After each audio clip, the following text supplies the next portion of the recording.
Hey everyone, welcome back to Talking Cardboard. On this episode today, we are going to be doing a first impressions on the new hit release game, Unfathomable.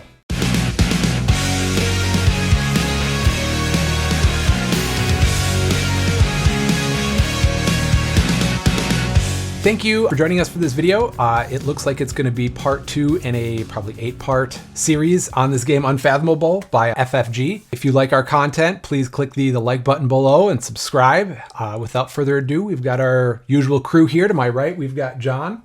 And then to my left, we have Corey, our resident librarian, and I'm Jurch. So the first video we put out, which was back in the spring, I saw an announcement on Twitter about this game, Unfathomable. So then I instantly purchased it, and you can see the instant reaction to that purchase video. That'll be linked. And then Corey and I kind of talked about it, and the game finally arrived, and we started to play it. So Corey, what do you think of this game? Well, we ran through it one time. I thought it was very similar to Battlestar Galactica, which that is kind of what it set out to do. It set out to kind of be like a reskin, retheme, but also streamline and make it a little bit faster.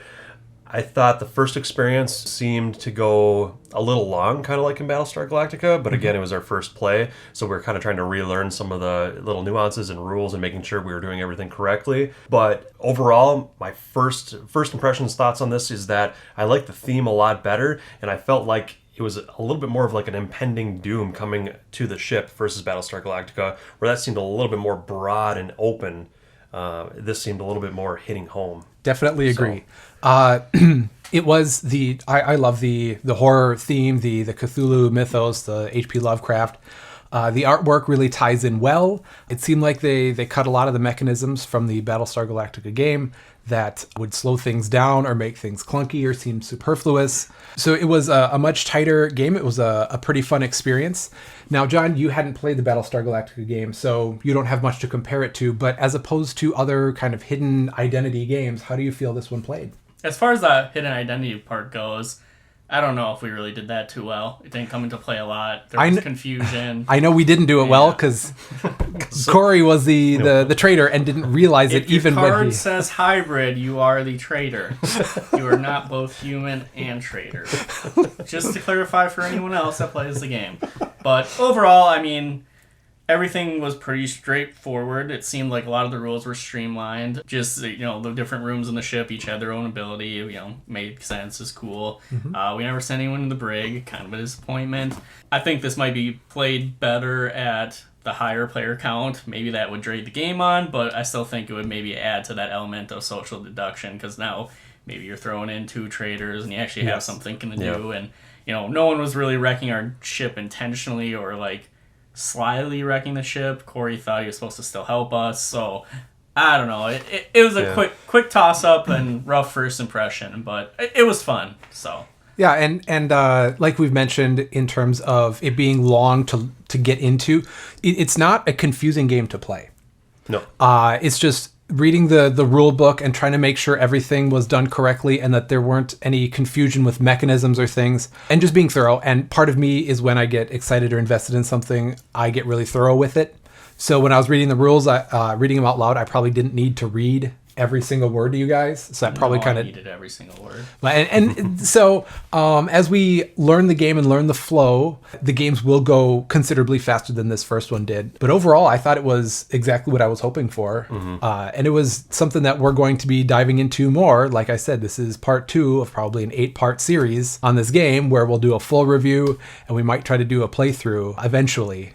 And I would have to say too, this kind of straddles the fence with being really thematic and story driven, and then also the mechanics kind of playing into the other side of the fence, and it really kind of hovers between that line. So for me, first impressions, it hovers the line just enough to where it still had me invested in the game.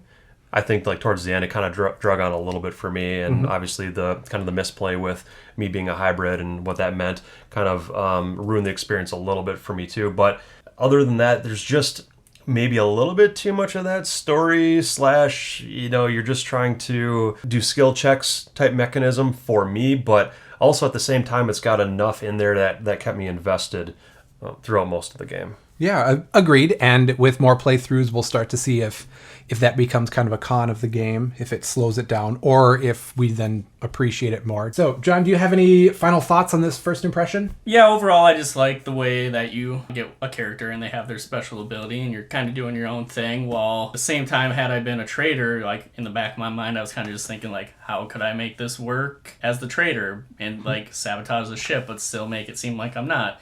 So I think that aspect's cool, that you're just kind of keeping that in the back of your mind and trying to root out maybe how the real trader would play. Obviously, another playthrough would help determine how that mechanic actually works, but overall, I like the concept of how that would play out. Yeah, and this seems like it's going to be a game that Talking Cardboard is going to play a lot because it has a lot of the elements we like, and it's a hot new game, so we want to be bringing out good content for hot new games for you all. So you'll show that you want more of this type of content by subscribing, hitting the like button, leaving some comments. We love to interact with the audience. So from all of us here at Talking Cardboard, look out for more Unfathomable.